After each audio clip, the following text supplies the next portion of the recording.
Chapter 1: Basics of Emotional Intelligence. Emotional intelligence is the ability to understand your emotions and have the functional capacity to control your feelings and change the way you react to any given set of emotions. Someone who is highly intelligent emotionally is generally even-keeled and does not fall victim to extreme emotional outbursts. This person is likely highly successful socially and professionally. Studies show that higher levels of emotional intelligence correspond to more outstanding personal relationships and social interactions. As we know, these skills are the building blocks of everything else in life, including marriage, friendships, work relationships, and overall success. Interestingly, some research finds that people with higher levels of emotional intelligence are more successful than people with a high IQ but low emotional intelligence scores. This is likely because they are book smart but unable to effectively manage relationships well enough to put that information into practice. This is equivalent to knowing everything about your line of work, but nobody can stand you because you are abrasive and bad at communicating. Nothing can actually be done unless you have the connections to make it happen.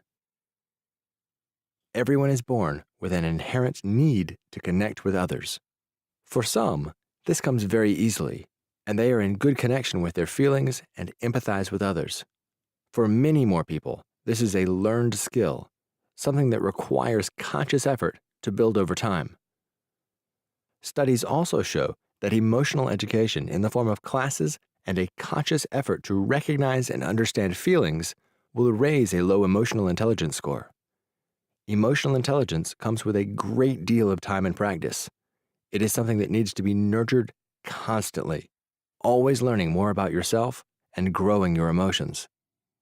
While it may be difficult to find a self-help class set up in your area, you can certainly work on enhancing your emotional intelligence on your own, knowing that there is such a thing. Emotional intelligence is measured in some ways, but the most common method is with a multifactorial emotional intelligence scale (MEIS) test. In the past, tests like this that have measured reactions and emotional response-given questions about themselves have been used to help diagnose mental disorders, depression, and anxiety, among other things. These written tests help a person focus in on and reflect on their own emotional health using guided questioning about all aspects of emotional intelligence. These are the ability to recognize emotions, to control emotions, to recognize emotion in others, and to respond appropriately. Most questions are not questions at all, but a statement, and the person must answer on a true, sometimes true, not true scale. For example, the statement, "I find myself worrying about everything, big problems and small," may be answered by agreeing or not agreeing about this specific personality trait. As these questions are answered based on each person's personality, there are no right and wrong answers. Instead, the answers can only be grouped to show common traits and problems. There is no one perfect, desirable personality, and every person has strengths and weaknesses.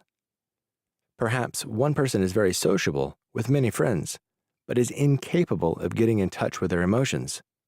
This may lead them to be a people pleaser, considering the needs and emotions of others ahead of their own. On the contrary, a person considered antisocial and has only a few friends may be really good at understanding their own needs, but not of others. They prefer to be alone, as this is an emotionally stable place, but do not lack the empathy to connect well with others. Both people have their strengths and flaws. What any type of emotional intelligence testing can do is pinpoint some areas that may need attention. For example, the person who has a hard time connecting with others may need to learn and develop new social skills to enhance their social life. Unfortunately, the result of some of this testing may seem like common sense. If you have ever done any amount of self-reflection, this test will probably not be able to tell you something you did not already know. Most likely, you have noticed areas of your life that need attention because they have given you problems. Therefore, it is not necessary to get any testing done to grow your emotional intelligence. More on how to recognize those things in the following chapter.